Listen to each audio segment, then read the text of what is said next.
So I'm Karianna. I'm currently a Verdant board member. Okay. So I've been on the board since 2012. I have a background in healthcare. I used to work at Primera a long time ago, and then I was the chief operating officer and CFO for a physician group, medical group. Transitioned into being a healthcare consultant. My kids started school, and then ended up running healthcare policy conferences across the U.S.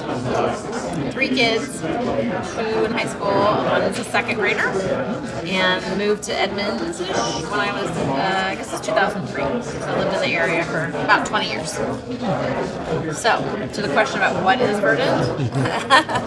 So, we're a public hospital district, which means we still own the hospital. So, Stevens, now Swedish, we own that. Public owns that. We have a contract in place with Swedish to operate and run the hospital. They pay us rent. We have a lease with them. It's a 30-year contract, signed in 2010. And then there are 2 10-year renewals on top of that. So in theory, we have a contract for 50 years for them to run the hospital. We, as Verdant, then, even though we are still legally, technically a hospital district, we don't operate the hospital. We take that revenue that we get from our lease. We also get revenue from our M&O tax. So on your homeowner, your So taxes. we pay tax. Yeah, we pay taxes. 6 cents per $1,000. Okay. Which works out to be about $2.5 million of revenue to Verdant. And we combine that with our lease revenue from the hospital. We actually own Kruger Clinic as well. We own the old Value Village. Oh, yeah. Which, yeah, and some Brown leases, but all that money comes in. That's our big bucket of revenue, and then we then turn around and make grants to smaller and bigger organizations within the public hospital district catchment. So this year we will fund probably our budget is about $8.2 million of funding that goes out into the community that supports the health and wellness.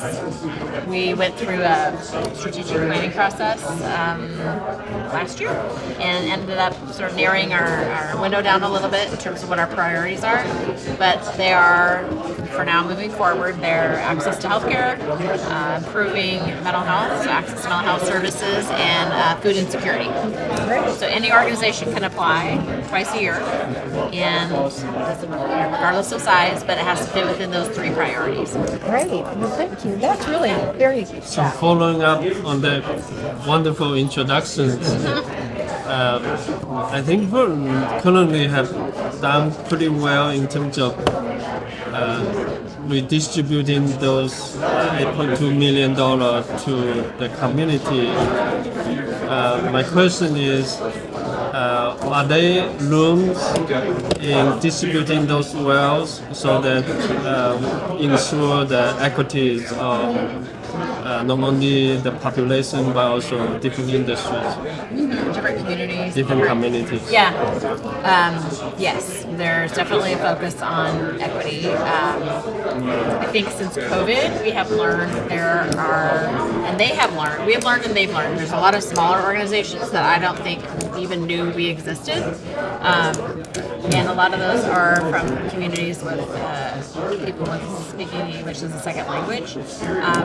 And they have become really good partners, and we have started to work more closely with these organizations. And I think it's actually a result of COVID that there was more awareness. We were out front a little more.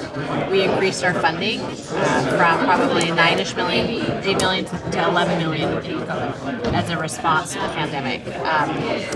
And we have roundtables.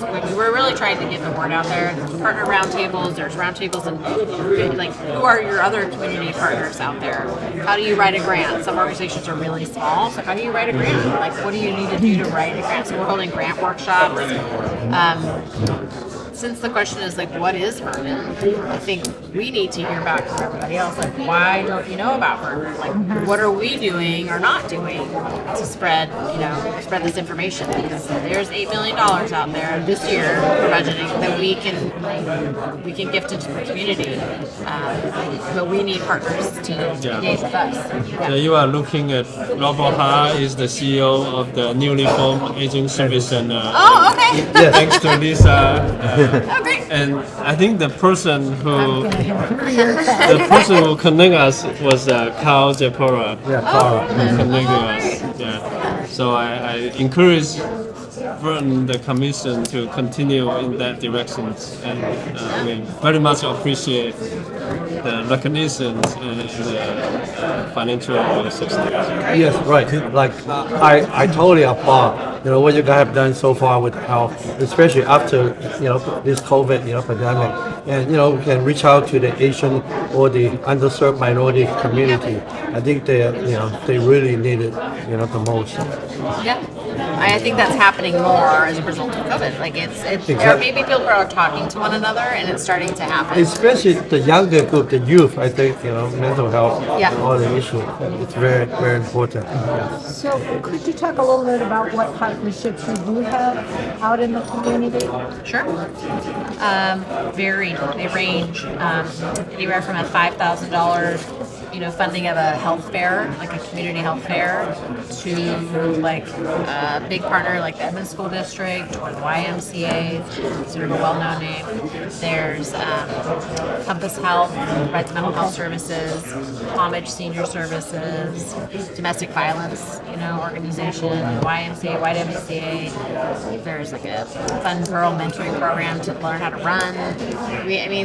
There's a ton of organizations. Our website has all of them listed, where you can go see the High Health got a grant for $140,000 and Compass Health got $260,000. I would say our average grant though is about $100,000.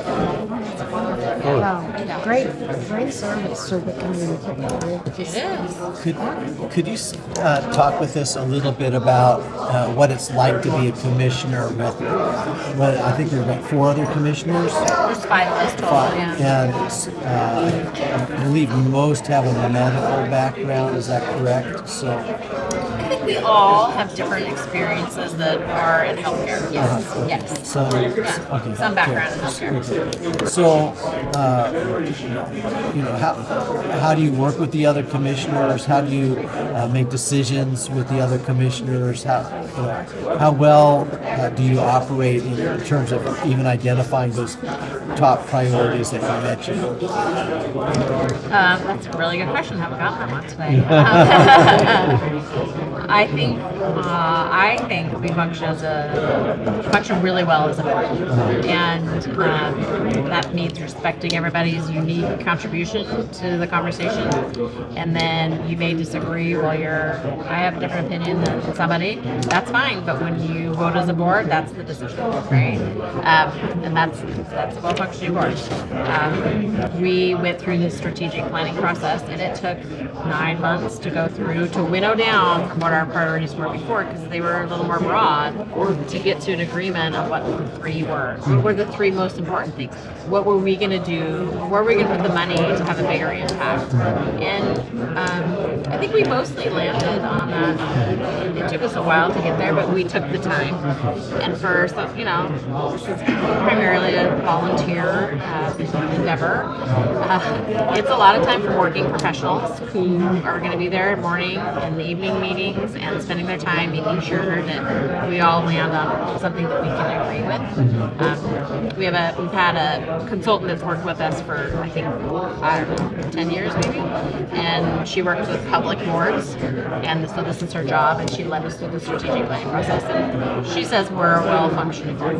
So even though I may disagree with somebody, it doesn't mean at the end you vote on, and this is what you do, You and don't move always forward. get what you want. You don't, and you move forward, yeah. So Yeah. along those lines, at one point Verdant helped fund the bike lanes on 76th Avenue. Yeah. And that's an infrastructure thing, very long lasting. It changes the transportation pattern of the community. Is that part of your? Is that something that Verdant would be doing in the future? Do you think? Those are, we have funded big capital projects Yeah. separately from our annual grant funding. And right now, the next 2 years, we're not planning for a big infrastructure requests. But in 2 years, we'll reevaluate and say, okay, how much money of our total bucket for funding we want to address capital?